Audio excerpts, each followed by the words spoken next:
Olá a todos, bem-vindos a mais um episódio, o terceiro episódio do podcast Canal Marx, para a leitura do livro Capital. Meu nome é Diogo, estou aqui novamente com a Ana Paula e o episódio de hoje é para a discussão dos prefácios e pós-fácios das diversas edições.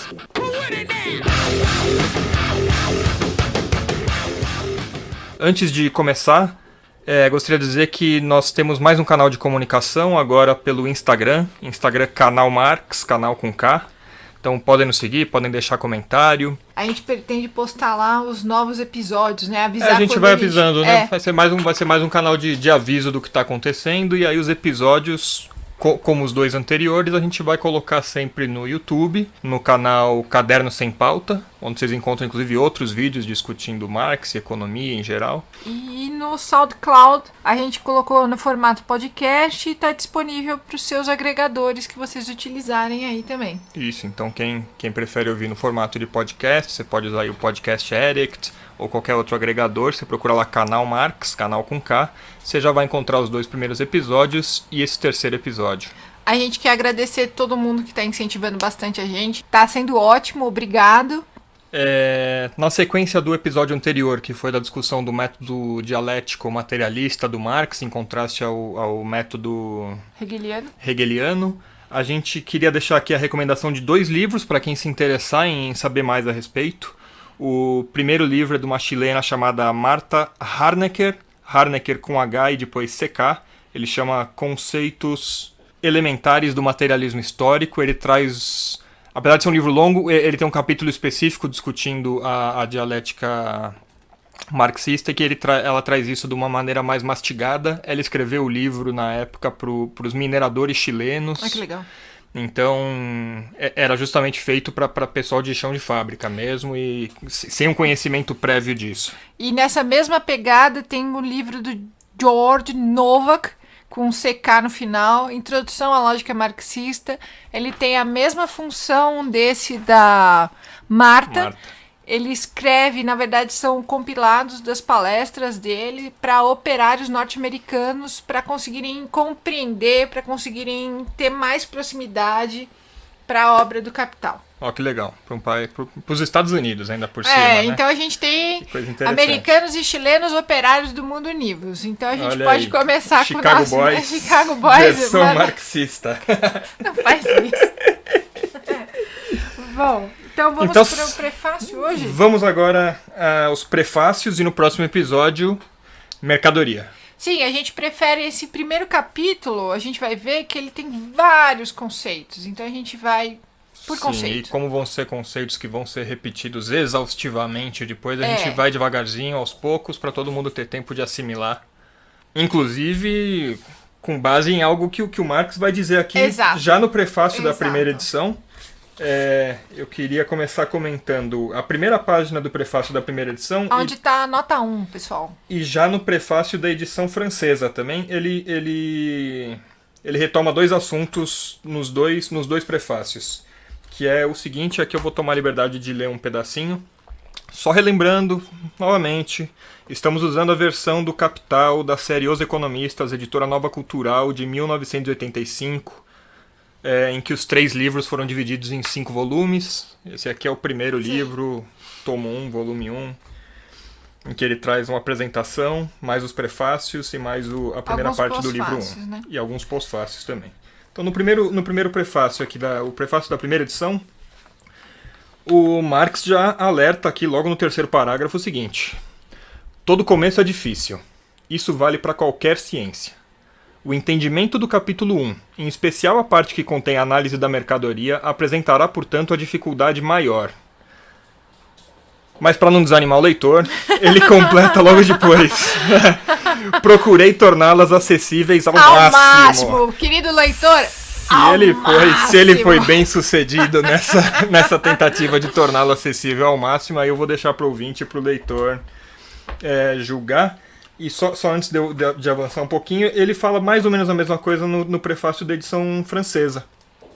Em que ele começa, na verdade, ao contrário. A primeira coisa que ele fala no primeiro parágrafo da edição francesa é: Aplaudo a ideia de publicar a tradução do Capital em fascículos, que é como ele foi publicado na França. Então o Marx estava vivo ainda, né, quando foi publicada a edição francesa, inclusive revisou a edição em francês. Então aplaudo a ideia de publicar a tradução do Capital em fascículos. Dessa forma a obra será mais acessível à classe operária. E para mim, isso é o mais importante que todo o resto. Muito fofo. Então a gente vê aí a preocupação dele de tornar a obra acessível a pessoas sem conhecimento prévio de filosofia, de economia ou de qualquer coisa. A gente marcar essa para onde o Capital, a leitura do Capital é direcionada. Ela é direcionada para o público operário. Ele tem a intenção de que seja acessível para quem vai se utilizar do Capital. Então, de novo, muito importante, vamos seguir juntos, pessoal. E essa é justamente a proposta do podcast aqui, de não tornar essa discussão estritamente acadêmica. Análises acadêmicas do Capital você vai achar de monte aí no YouTube, excelentes professores de Unicamp, USP, enfim, de outros lugares do mundo também fazendo uma discussão. Sim. Não que a gente vá rebaixar a discussão, não é a nossa proposta. A gente tem a proposta editorial, digamos assim, de tornar o mais didático e o mais próximo possível com uma fala cotidiana, certo? A gente vai ler e entender como se a gente estivesse com vocês aí, certo? A gente não tem o interesse de tornar mais difícil a obra do que ela é. Então a gente vai falar de uma forma tranquila e didática. A gente vai se utilizar do texto para explicar o próprio texto na medida do possível, certo, pessoal? Exato. Eu já, inclusive, eu peço desculpa de antemão se eu falar alguma bobagem aqui. Como eu disse no primeiro episódio, eu tô lendo Capital pela primeira vez aqui, então eu tô tentando entender tanto quanto vocês e talvez eu fale umas bobagens no meio. A Ana Paula, sempre que possível e delicadamente, com toda a sua gentileza, me corrige e não me chama de estúpido. Mas é isso daí, aprender assim. A gente aprende errando e o importante é seguir em frente. Então só a segunda parte do prefácio da edição francesa aqui. A primeira parte ele elogia a tradução, diz que é muito importante para ele que a obra seja acessível a todo mundo, mas ele faz a ressalva. O método que utilizei, que ainda não havia sido aplicado aos assuntos econômicos, torna bastante árdua a leitura dos primeiros capítulos. Sim. E aí mais pra frente, ele diz, essa é uma desvantagem contra a qual nada posso fazer, exceto prevenir e acautelar os leitores sequiosos da verdade. Então a gente aqui retoma Marx e previne e alerta os leitores sequiosos da verdade, mas a verdade estará lá. Em algum momento chegaremos à verdade. Amigos, assim, quando a gente terminar o primeiro livro, a gente pode até fazer uma edição de comemoração. Faremos uma festa, a cervejada porque vai ser um grande momento para todos nós, certo? Sim, a parte mais difícil, a gente precisa seguir por ela. Se a gente puder voltar no primeiro prefácio, eu queria comentar que vamos fazer bem o abecedário aqui, né? Uhum. Ele fala, abrindo aspas, me proponho a pesquisar nesta obra o modo de produção capitalista, a sua produção e circulação. Então já o objetivo. O objetivo para dele você já saber o que ele quer fazer. Então, dona Carmela, ele vai estudar? Ele vai estudar alguma outra coisa que não seja modo de produção? Não vai. Não vai estudar comunismo, não vai... Ele quer estudar exatamente o modo de produção e como ele vai estudar. Isso é o que a gente vai ver no prefácio. É muito legal que... Eu acho que se a gente puder sempre, se vocês tiverem aproximação com essa ideia de fazer como fala? Um castelo mental? Fazer um edifício mental. Uhum. Que o prefácio, ele é literalmente as instruções que o próprio Marx, em primeira pessoa, vai dar pra gente seguir no universo dele, certo? Então, toda discussão, aonde tem um buraco, aonde é mais difícil, aonde é mais fácil, com quem que ele for discutir, todas as regras do livro dele estão aqui. Essa foi a proposta, inclusive, da nossa anterior edição. Então, eu acho que é importante a gente fixar o ouvido bem no que ele mesmo está dizendo e como ele mesmo está se submetendo às palavras dele para o restante do livro. E sobre o objetivo da obra, ainda no prefácio da primeira edição, um pouco mais para frente, ele diz o seguinte: A finalidade última desta obra é descobrir a lei econômica do movimento da sociedade moderna. Bom, mais algumas coisas eu vou puxando aqui dos grifos que eu fiz. Como eu estou lendo pela primeira vez aqui, eu grifei algumas coisas que eu achei interessante. Eu vou deixar a Ana Paula ir comentando, ela que já leu mais vezes, talvez tenha alguma coisa a acrescentar. Beleza. Eu achei algumas coisas muito legais aqui do prefácio da primeira edição. Ele faz um alerta aos alemães sobre o que está acontecendo na Inglaterra. Achei bem legal. Logo depois que ele fala, inclusive, que ele se propõe em pesquisar um modo de produção capitalista, ele vai falar de como que isso está acontecendo na Inglaterra. E ele diz o seguinte: caso o leitor alemão encolha farisaicamente os ombros ante a situação dos trabalhadores ingleses na indústria e na agricultura, ou então, caso otimisticamente se assossegar achando que na Alemanha as coisas estão longe de estar tão ruins. Então ele tá falando aí, né, de como estava a situação que ele já estava vendo da industrialização na Inglaterra, da exploração do trabalhador, e pelo que eu entendi aqui na Alemanha ainda não estava assim. Então ele está alertando o leitor alemão. Se você achar que isso daí não vai chegar na Alemanha, só posso gritar-lhe: de te fabula narratur. O Marx tinha esse negócio era um erudito. Era um erudito, não queria falar, mas meu pau no cu, né? Escreve em latim, aqui ele tirou, aí tem a nota de rodapé aqui. De te fabula narratur. De ti fala fábula. Então não pense que não é com você, nego, porque isso aí vai chegar aí daqui a pouco. Literalmente a fábula fala de você. É pra você, meu bem, que sua história se encaminha. É pra você, meu bem. Aí ele conclui um pouquinho mais pra frente. O país industrialmente mais desenvolvido mostra ao menos desenvolvido tão somente a imagem do próprio futuro. E um pouco mais pra frente ele ainda acrescenta, na mensagem ainda pro um alerta ao povo alemão: uma nação deve e pode aprender das outras. Sim. Então é bem objetivo mesmo, bem direto e secão, né? Sim. Eu acho...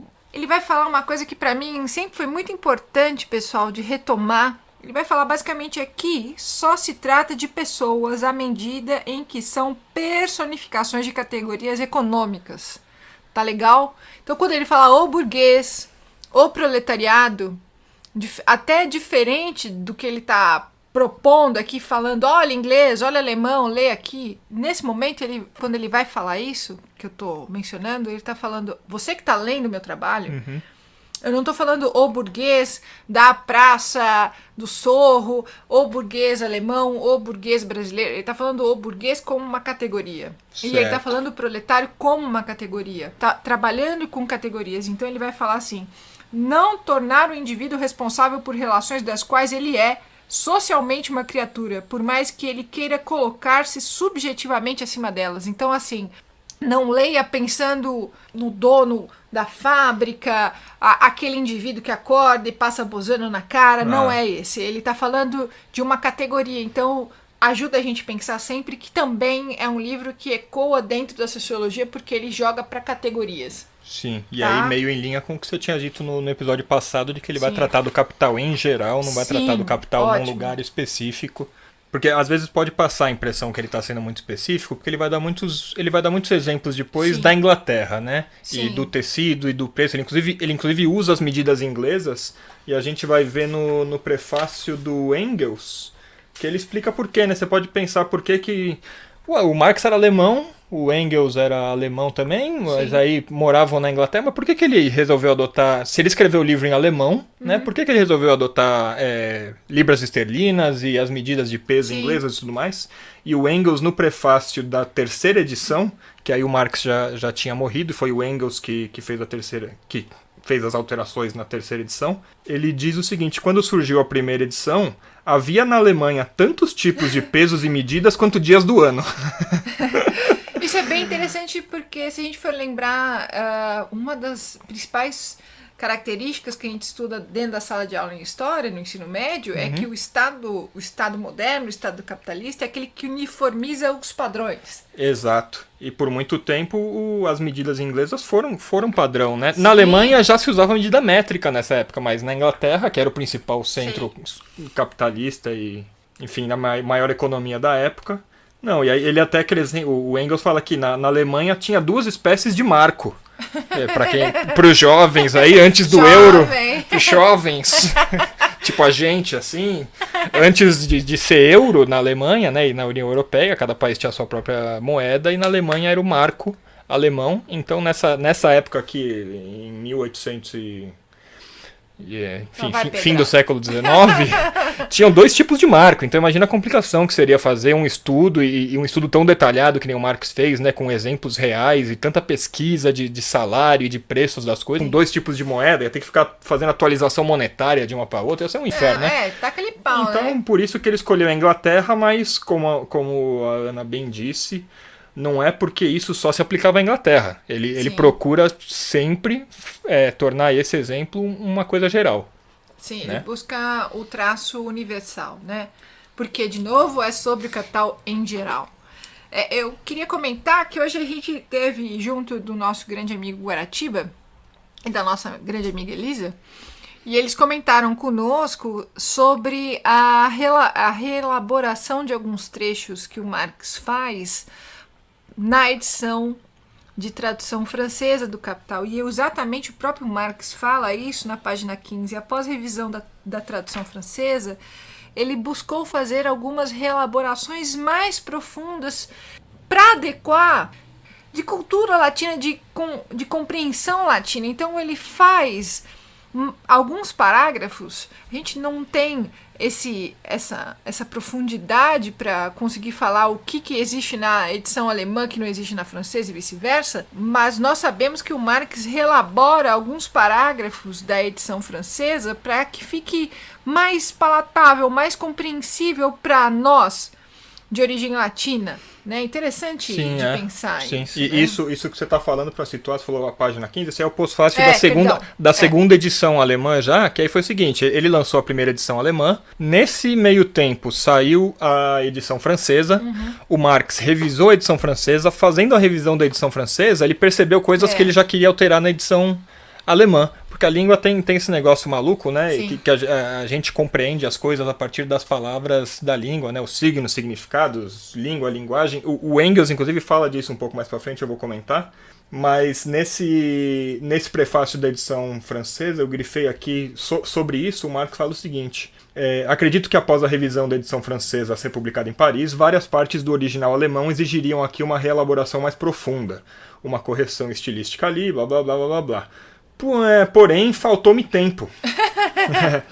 Porque, entre outras coisas urgentes que eu estava fazendo, recebi a notícia de que o livro estava esgotado e que a impressão da segunda edição já teria que ser iniciada. Oh, que boa notícia. Então aí ele já se gabando do sucesso da primeira edição, que esgotou na Alemanha. Enfim, acabou não dando tempo de fazer todas as correções que ele queria na segunda edição. Então por isso que depois já teve, assim que saiu a segunda, provavelmente já estava prevista a terceira edição, que é a que o Engels faz as correções que o Marx tinha marcado. Nesse pós-fácil da segunda edição, eu acredito que tenham as informações que mais vão nos importar nesse sentido do leia desta forma. Eu estou escrevendo para você, leitor. Sabe? As principais dicas, e a gente vai retomar sempre esses alertas estão nesse segundo pós-fácil. Então, antes da gente... Pós-fácil da segunda edição. Antes da gente entrar nesse buraco aí que vai ser longo, discutir duas notas que eu achei interessantes aqui do fim do prefácio da primeira edição. Tá. Não, achei mais a título de curiosidade também. Ele dá uma alfinetada aqui na Igreja Anglicana da Inglaterra. Meio de graça, assim, ele lança um... A Igreja Anglicana da Inglaterra, por exemplo, perdoaria antes o ataque a 38 dos seus 39 artigos de fé do que 1/39 de suas rendas monetárias. Não, olha, uma coisa que a gente pode ter certeza é que a gente vai aprender a dar esporro nas pessoas. Eles xingam com uma qualidade esses autores. O Marx, bicho, se tivesse Twitter naquela época, senhora, o Marx ia ser um estraçalhador de gente. Ele era uma reputações, estraçalhador de reputações. E outra coisa interessante que eu achei aqui no prefácio da primeira edição, ele discute o momento que ele estava vivendo e como ele acha que era um momento conveniente para promover mudança. Até por isso ele se empolga com o livro, né? Sim.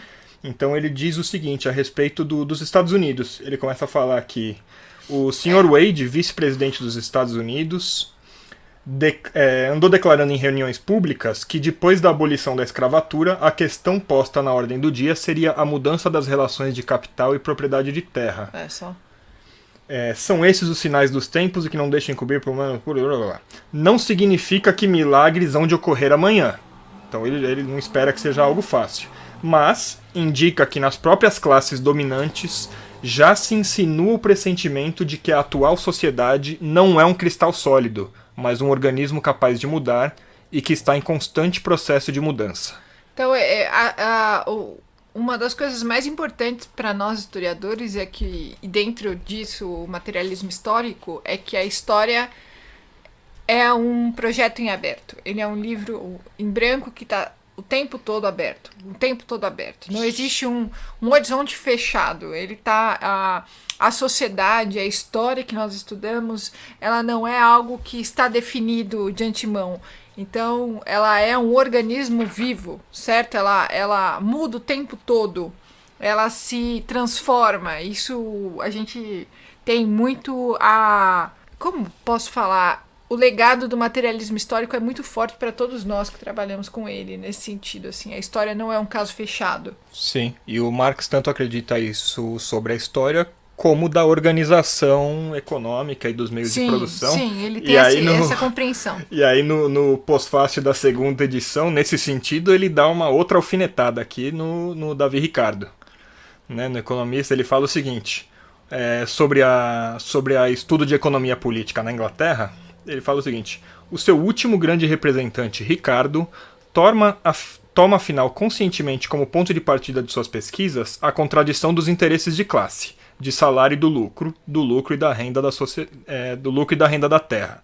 Até aí, beleza. O Marx, inclusive, emprestou, né, alguma parte do interesse de classe, da luta de classe e tudo mais. Mas aí ele fala o seguinte, sobre o Ricardo: considerando ingenuamente essa contradição como uma lei natural da sociedade. Ele dá meio a entender que o Ricardo achava que isso daí era assim mesmo, que não ia mudar. A gente vai ver em alguns momentos que o Marx ele não tá ele não tá criando a roda quando ele entende que o trabalho é a origem do valor. Calma, a gente vai ver isso com mais calma.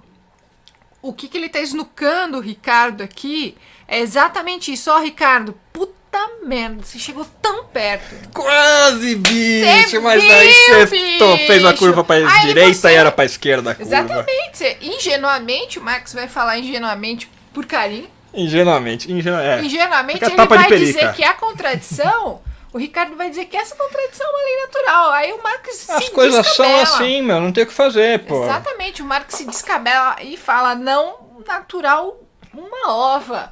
E é exatamente nesse ponto de que natural uma ova é que o Marx vai descer a ripa no Ricardo e vai progredir no seu trabalho. Ele fala basicamente nesse contexto que os limites... A gente encontra no Ricardo os limites intransponíveis da ciência burguesa da economia. Quando ela chega e não consegue entender que a contradição não é natural. Basicamente, o Ricardo ele chega ao limite do que a ciência econômica da burguesia, ou a ciência econômica burguesa, a economia política, vai conseguir criticar. Esse é o limite da economia política. Foi uma questão de ponto de vista, né? Do ponto de vista dele, é lógico, ele estava certo, ele conseguiu analisar a luta de classe. Ele consegue... compreender que há uma contradição, mas ele, quando diz que ela é natural, ele despolitiza, e quando você, nas ciências humanas, naturaliza um fenômeno, você tira toda a possibilidade de criticar. É verdade. Quando você naturaliza... Eu lembro de falar com uma aluna minha, que faz ciências sociais hoje, a Paola, e ela dizia, não, mas é natural. Eu falei, tira isso. Não tem nada natural. Né? Para nós que trabalhamos com ciências humanas, como exatamente não há futuro perpétuo, não existe nada prescrito para que as coisas sejam naturais. Então a gente não trabalha com esse conceito de naturalidade, de natureza. Então quando ele fala que é uma lei natural da sociedade, acabou. Então esse é o limite da economia burguesa. É observar as contradições sociais como questões naturais. Eu acho interessante a gente notar, se vocês me permitem, como aqui o ofício do economista já está se mostrando para onde ele aponta, né?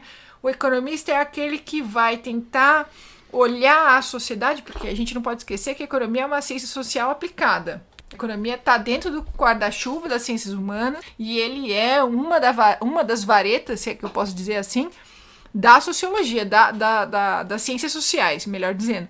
E aqui a gente já vê o economista se transformando naquele indivíduo que, ok, é uma lei natural da sociedade. Peraí, calma cara, lá. Meio preguiçoso, né, cara? O cara chega num ponto e fala, porra, eu já estudei tanto, cheguei aqui, foda-se, cara, isso aqui é assim que é.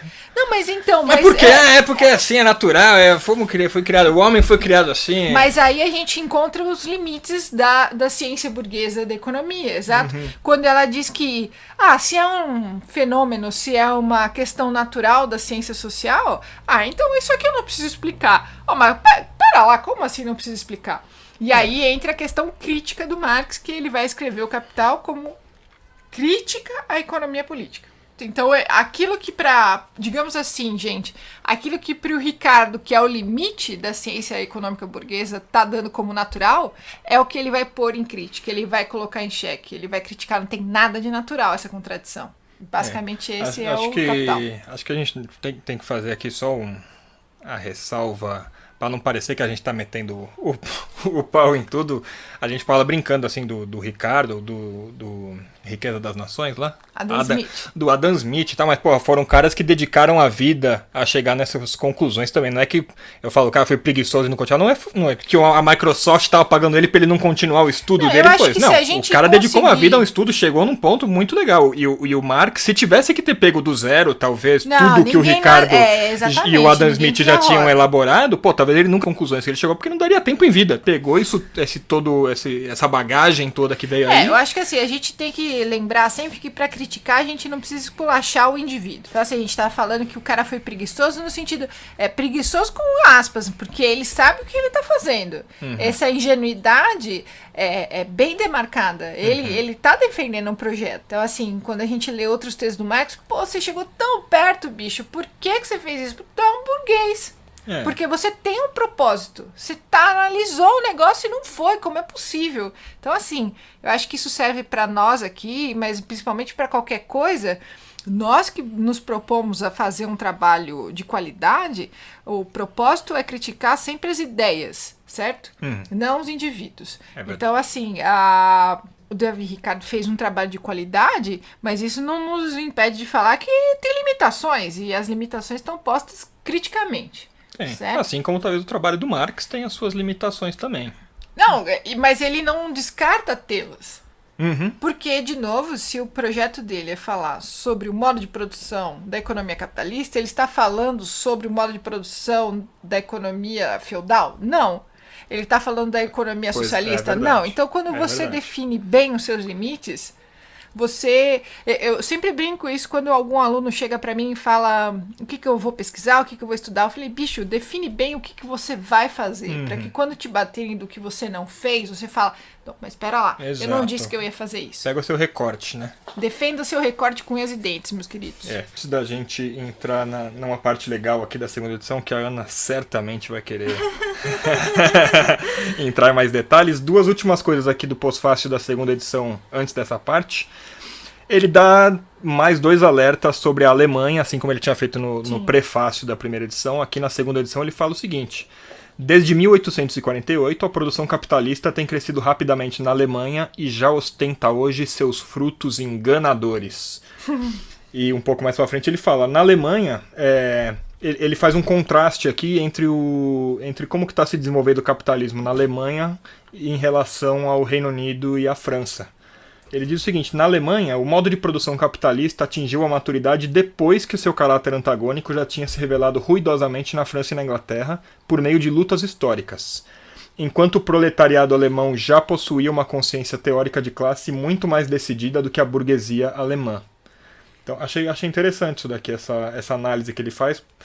Imagino que ele estivesse prevendo que na Alemanha o capitalismo fosse ter um pouco mais de dificuldade de explorar o proletariado, né? Pelo proletariado ser mais educado, ter essa consciência teórica de classe. Vale a pena a gente colocar é que para o Marx, por exemplo, o Marx ele tinha absoluta confiança de que se viesse a ter um levante proletariado, ele seria iniciado na Inglaterra. Ah, sim. Isso. Certo? Ele deixa claro em algum momento aí que a gente leu. Ele veja, né? Ele não se equivoca, ele é o Karl Marx. Não. Veja, em vários momentos que ele está escrevendo, que ele está diante de uma crise, ele fala, não, essa é a grande crise. Então, veja como, olhando dentro da história, né, tem os seus personagens, tem os seus desdobramentos, mas, de novo, digamos assim, as análises históricas dele são falíveis, né, como qualquer análise histórica pode ser. Mas, de novo, o Capital não é um livro de história, é um livro de movimento capital em geral, da valorização do valor. Estou falando com um conceito novo, que a gente vai trabalhar muito essa ideia de valorização do valor. Então, se a gente sempre ficar com o insumo do Capital, que é a teoria do valor, que é o que os 3 livros do Capital vai nos apresentar, a gente pode entender que as análises históricas, elas vão muito do calor da hora.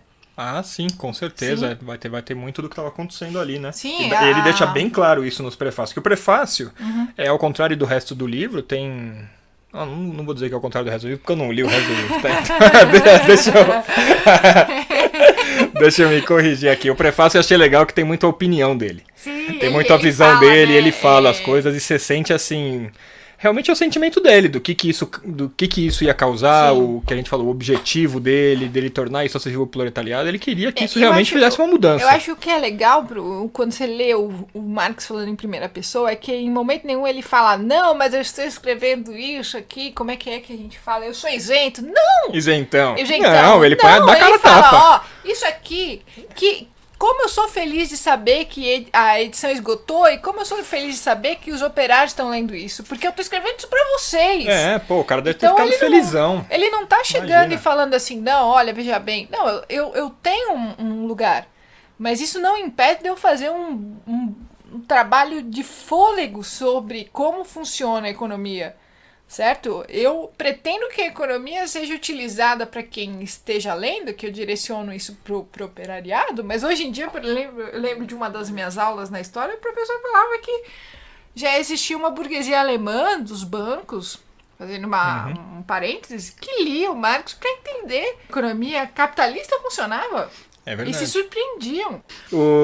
Você tinha falado aí que o Marx acreditava que se a revolução fosse acontecer em algum lugar ia ser na Inglaterra, né? Eu não achei aqui o Marx falando isso, mas eu achei o Engels falando no prefácio da edição inglesa. E, enfim, talvez fosse ele estivesse até replicando a ideia do Marx, e talvez até tenha na parte do Marx, aqui eu não consegui achar, mas no Engels, no prefácio da edição inglesa, ele diz o seguinte: a Inglaterra é o único país onde a inevitável revolução social poder... A primeira coisa que ele já fala aqui, né? O único país, a inevitável revolução social. Né? Ele acredita piamente que a revolução vai acontecer. Então, hora mais, hora menos, ela vai acontecer. Mas aí ele diz, a Inglaterra é o único país onde a inevitável revolução social poderia realizar-se inteiramente por meios pacíficos e legais. Pacíficos e legais. É muito interessante se a gente for pensar sempre na formação do Estado inglês, né, que a gente fala que olhando para o francês ele foi assim quase higiênico e esterilizado, né, porque ele fala que os ingleses sempre se referem aos franceses como revolucionários, bárbaros, né, tem guilhotina, tem pescoço cortado, e os ingleses foi tudo ali Lords. por cima, Lorde, aqui na Câmara, né, então é interessante essa análise, né. Lords. O Engels fala mais uma coisa que eu achei legal aqui, que eu tinha comentado por cima um pouquinho atrás, sobre a dificuldade de tradução, porque isso aqui é o prefácio da edição inglesa, né? Então, imagino que ele falasse inglês muito bem, né? Porque tava morando na Inglaterra já e tudo mais, mas ele diz o seguinte sobre a dificuldade de tradução: o emprego de certas expressões em sentido diferente... Desculpa, vou começar do começo aqui. Uma dificuldade persiste, no entanto, e dela não podemos poupar o leitor: o emprego de certas expressões em sentido diferente não só do uso na linguagem cotidiana, mas também na economia política usual. Então, a gente já previne também a todos que algumas palavras que são utilizadas aqui podem parecer familiares, são palavras cotidianas. Sim, isso é interessante. Só que elas são empregadas no sentido específico, porque isso aqui é um livro de estudo, é um livro de teoria. Então, Assim como quando se desenvolveu a química, foi preciso desenvolver os elétrons, os nêutrons. São Sim. palavras que não existiam. Essas palavras foram criadas, ou talvez elas existissem em outro contexto, e elas Sim. foram empregadas naquele sentido para explicar um conceito da química. Né? O átomo já existia desde a Grécia Antiga, mas aí os químicos pegaram emprestado o átomo para explicar o átomo ali da química. Então, as palavras precisam ser entendidas no contexto que elas estão sendo ditas aqui. Então, eu acho importante que o ouvinte, o leitor, se mantenha um certo nível de abstração, assim, não se prenda. Ele fique fiel às palavras. Eu me lembrei de um professor nosso. Mas até o conceito de trabalho que o Marx trabalha aqui, que ele emprega no Capital, por exemplo, a gente falou na edição passada, né? Quando o Marx fala de trabalho, ele está pensando em quê? Ele está pensando em trabalho na forma de segunda natureza, e o trabalho sempre citado é o trabalho assalariado. Então, assim, não é vai trabalhar, vagabundo. Não é isso. Vagabundo. Não é um trabalho, um trabalho sem corpo conceitual. Não, até a palavra trabalho para ele, literalmente, tem uma substância por detrás. Sim, e ele inclusive vai definir, né, isso Sim. melhor logo no primeiro capítulo. Então a gente pede que... Pede não, né? Recomenda. Que quem estiver lendo, quem estiver ouvindo... Se você quiser ler no módulo freestyle, você vai, mas eu acho que não vai dar certo. Não se prende. Lembre-se que algumas palavras são empregadas com um significado diferente do que o que você pode conhecer. Então você vai ter que entender eles no contexto desse livro. E aqui o Engels fala uma coisa muito bonita, bem filosófica, inclusive, né? Em economia política, geralmente tem se contentado em tomar, tal como se encontram, as expressões da vida comercial e industrial e operar com elas sem se dar em absoluto conta de que ela, com isso, se restringe ao círculo estreito das ideias que essas palavras exprimem. Então acho que é isso que a gente tinha comentado. Sim. Nem lembro porque que a gente falou disso agora há pouco, mas enfim, que as palavras transmitem ideias, né? E você fica limitado, se ele acaba limitando suas ideias, as palavras que existem. É uma forma de formatar. Então até por isso que são criadas novas palavras ou empregadas palavras que já existiam para tentar criar conceitos para você poder expandir as suas ideias. Metade do prefácio da segunda edição, o prefácio da segunda edição tem 7 páginas. Marx dedica 3 páginas e meia praticamente a comentar a crítica que foi feita à primeira edição. Então no prefácio da segunda edição, metade dele ele está retomando a crítica que foi feita à primeira edição. Sim. Ele fala especificamente da crítica que foi feita em publicações inglesas e russas. E muito dessa crítica, aliás, se não toda essa crítica que ele está comentando aqui, não sei se essa foi toda a crítica que foi feita, mas o que ele está comentando da crítica que foi feita aqui não é sobre o conteúdo do livro, mas sim sobre o método que ele empregou. Então vamos lembrar lá, episódio passado a gente falou muito importante para ler o Capital, a gente entender o método dialético. Ana Paula deu uma aula aqui sobre isso. Quem quiser pode voltar, ouve o podcast passado para entender melhor. Para a gente entender por que isso era importante. O próprio Marx considerava isso importantíssimo. E ele dedica metade do prefácio da segunda edição. Aqui, e quando a gente fala desse retorno, essa análise que ele faz aos comentários do Capital pelos autores, né, pelos leitores, principalmente os russos, que ele vai falar que fizeram uma excelente tradução do Capital para o russo, é que se as pessoas não entendem o raio do meu método, elas não estão entendendo o meu texto, Jesus Cristo, né? Então ele fala assim, na página 19, os russos, né? Meu método de pesquisa, como foi dito pelos russos, como rigorosamente realista, mas meu método de exposição desgraçadamente teuto e dialético. Então assim, meu Deus, o que aconteceu, Jesus Cristo? Por favor. Então ele está se defendendo o tempo todo de acharem que ele é um idealista, né? De acharem que ele está sendo hegeliano demais. Então ele vai falar, o método aplicado no Capital foi pouco entendido. Veja só, meus amigos, ele estava vivo e disse assim, o método aplicado em O Capital foi pouco entendido, como já demonstram as interpretações contraditórias do mesmo. Então, voltando, se você pega uma receita e mistura coisas de um jeito, numa sequência errada, pode ser que o seu bolo afunde. Então a gente precisa seguir o método dele, certo? Ele dá uma... Ele se gaba um pouquinho aqui, ele fala o seguinte, sobre um periódico inglês aqui, não sei se é uma revista ou um jornal, ele fala, o Saturday Review, que é totalmente hostil às minhas ideias, disse em sua nota sobre a primeira edição alemã. 2 pontos. O modo de exposição confere um charme peculiar até mesmo às questões econômicas mais áridas. Ui. O Marx deve ter aberto um sorrisão no meio daquela barba toda nessa hora. Deve ter sido lindo isso daí. A Jenny virou pra ele e falou, que marido, que aconteceu aí? Você tá dando risada? Ele, os ingleses me elogiaram. Aqui ele vai seguir, na página 20, ele fala, a pesquisa tem de captar, vamos prestar atenção quando ele fala assim, a pesquisa tem de captar o detalhe, a matéria, analisar as formas de evolução e rastrear sua conexão interna.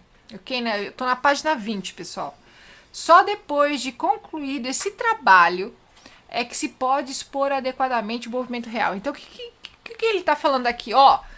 Você vai pesquisar, você vai fazer seu trabalho de pesquisa, vai montar a dinâmica, vai capturar a dinâmica da sua pesquisa e desta dinâmica capturada é que você vai apresentar. Então, o método que a gente está vendo do Capital é o resultado não só da pesquisa, mas é da forma como ele resolveu demonstrar.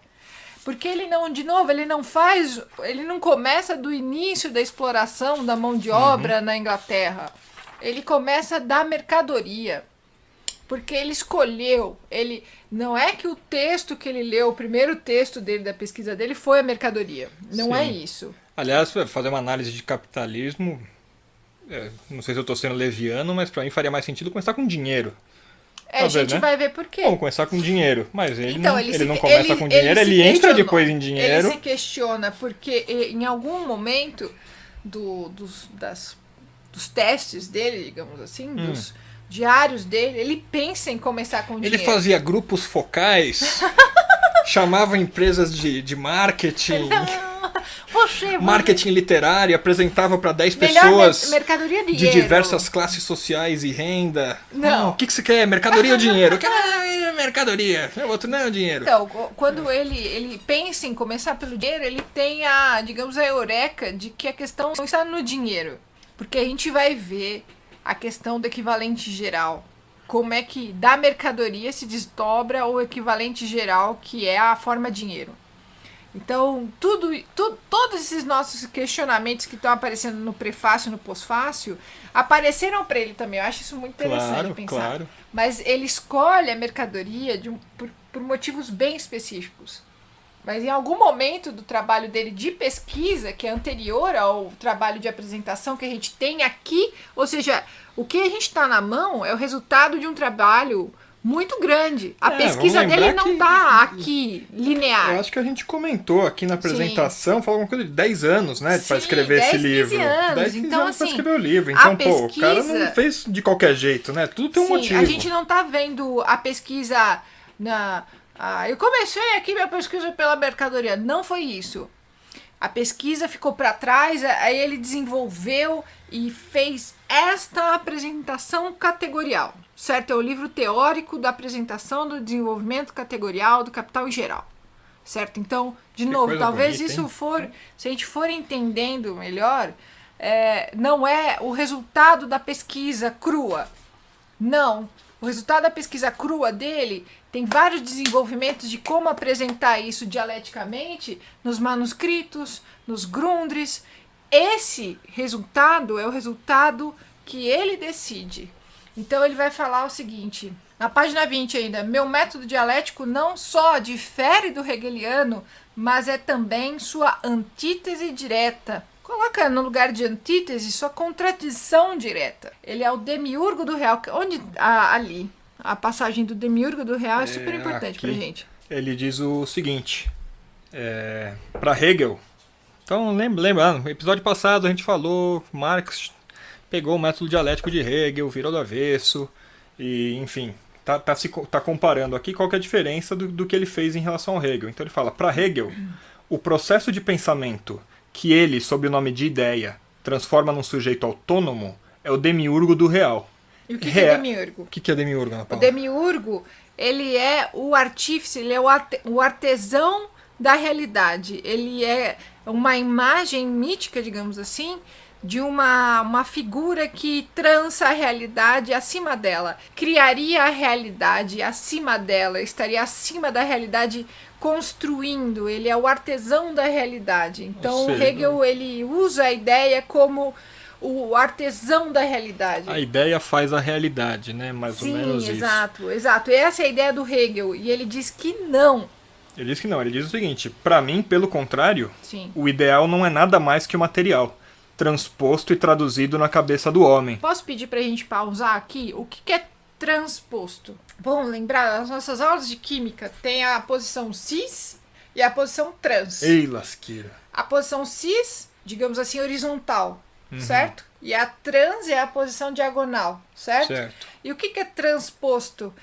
Vamos tentar olhar aqui. Para mim, pelo contrário, o ideal é o material transposto e traduzido na cabeça do homem. Então, ele está girando.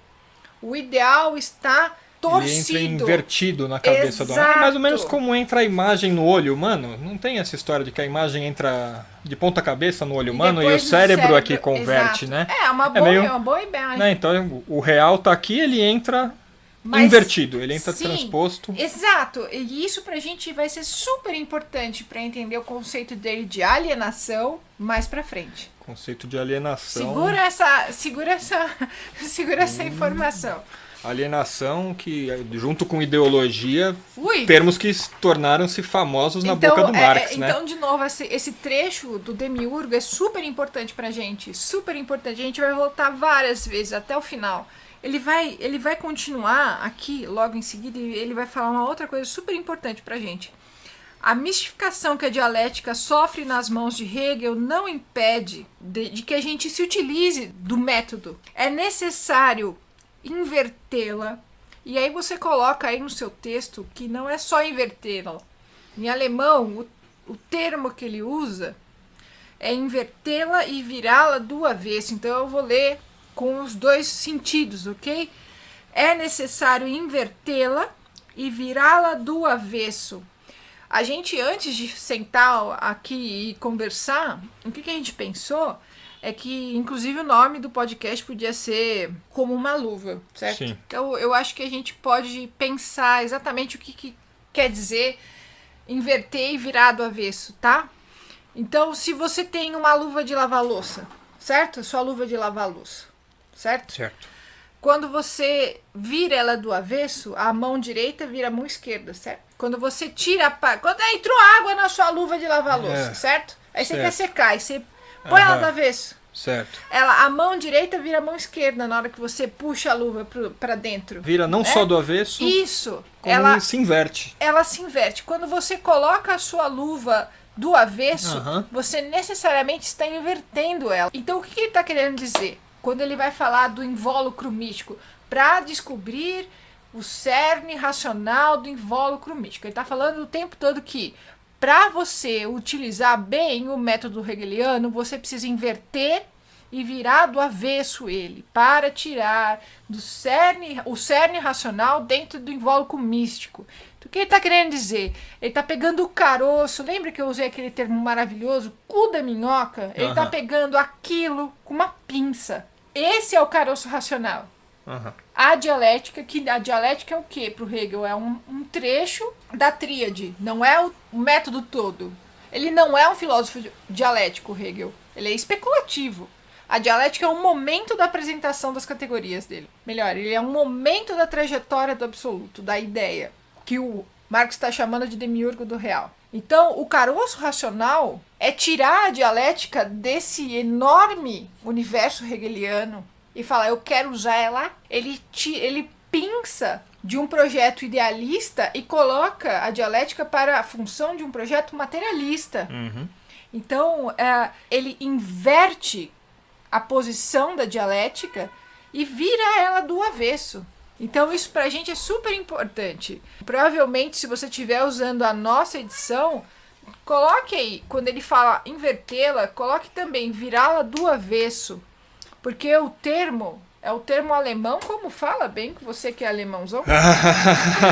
Só alemão de descendência, né? Mas não sei falar não. O termo é eu vou arriscar aqui. Se alguém fala alemão aí, vai me xingar depois. Mas é Umstülpen. Falou muito bonito. Umstülpen. Esse é o termo. A gente brinca, né? Como Inverter e virar do avesso. Só se pode filosofar em alemão, né? Já diria Caetano Veloso. Esse termo necessariamente precisa ser traduzido dentro dessas duas possibilidades, porque ele não só inverte, porque ele inverteu, ele transformou o que era idealista em materialista, mas ele não faz só isso.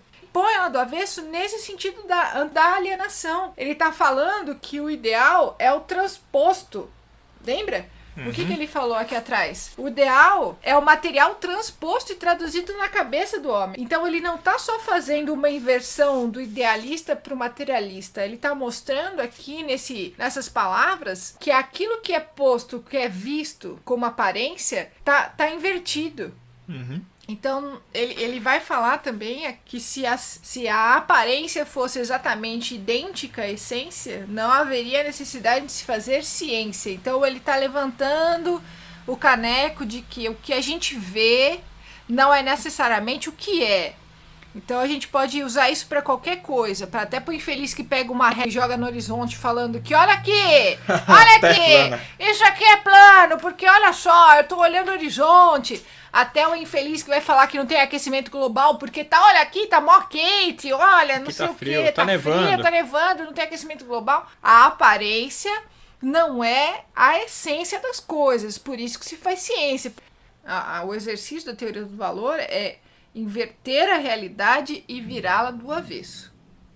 Muito bonito. Muito bonito tudo vamos que você lembrar isso todas as próximas edições que a gente se encontrar. Aquilo que pra gente é aparente, evidente, ele vai fazer o exercício de mostrar aquilo que está oculto. Eu queria só acrescentar aqui, se você, ouvinte, ainda tá um pouco confuso com isso tudo, você não tá sozinho, eu tô aqui, viu? Vamos dar a mão aqui. Vamos dar a mão aqui. Eu também ainda não posso dizer que eu assimilei 100% dessa ideia. Só que a gente acabou já comentando sobre todos os outros prefácios, né? Depois vem o prefácio da edição francesa que a gente já comentou, o pós-fácio dos prefácios da edição francesa, né? que a gente já comentou. Aí vem os prefácios da terceira e quarta edição alemãs, que eles são escritos pelo Engels, não pelo Marx. Então, assim, pessoal, eu acho que a gente conseguiu fazer um rescaldo bom. São páginas importantes e preciosas pra gente, porque eles meio que dão o beabá de como ler esse livro, pelo amor de Deus, nas palavras do Marx. Sim, e como o próprio Marx disse, o começo vai ser difícil. Não desistam, porque por favor. O que ele faz? Ele fez o máximo para tornar isso acessível. Ele fez o máximo para tornar isso. Péssima piada. Ó, a próxima edição que a gente for se encontrar aqui, a gente, ao invés de falar sobre todo o capítulo 1, vai falar da mercadoria até o ponto que ficar compreensível. Quando ela parar de ser compreensível, tipo, vamos tomar café porque tá doendo a cabeça, já a gente para e continua da edição. Certo? Eu acho que não precisa ter pressa. Acho que o bom é fixar cada conceito da melhor forma possível. Bom, acho que por hoje... Por hoje é só, pessoal. Por hoje é só, pessoal. No próximo episódio... Vocês, se puderem, por gentileza, adicionar o perfil do canal Marx lá no Instagram de vocês, canal Marx com K, porque quando sair a próxima edição, a gente solta lá e você vai receber no seu Instagram. Já avisa, se você tiver inscrito no canal do YouTube Caderno Sem Pauta, se você deixar, tem o que é o sininho, inscrever-se lá, ele te avisa também assim que sai o novo episódio. E se você usar o seu agregador de podcast, coloca lá canal Marx que vai aparecer também. Deve ter um jeito de botar um alerta lá pra você saber também a gente o que acontece. Subindo os podcasts no SoundCloud. Então, quem quiser acompanhar a leitura no próximo episódio, a gente vai ler a parte sobre a mercadoria. Mercadoria, o item 1, né? Que ele fala do valor de uso. A gente vai começar de onde a mercadoria começa e a gente vai seguir até onde for compreensível. E aí a gente avisa direitinho onde a gente vai parar pra gente seguir no episódio seguinte. Certo? É isso aí. Muito obrigado, Ana Paula. Obrigado, Diogo. Obrigado. Ai, que momento. Obrigado. Momento Jornal Nacional. Momento Insuportável. William Bonner. É. Boa noite. Boa noite.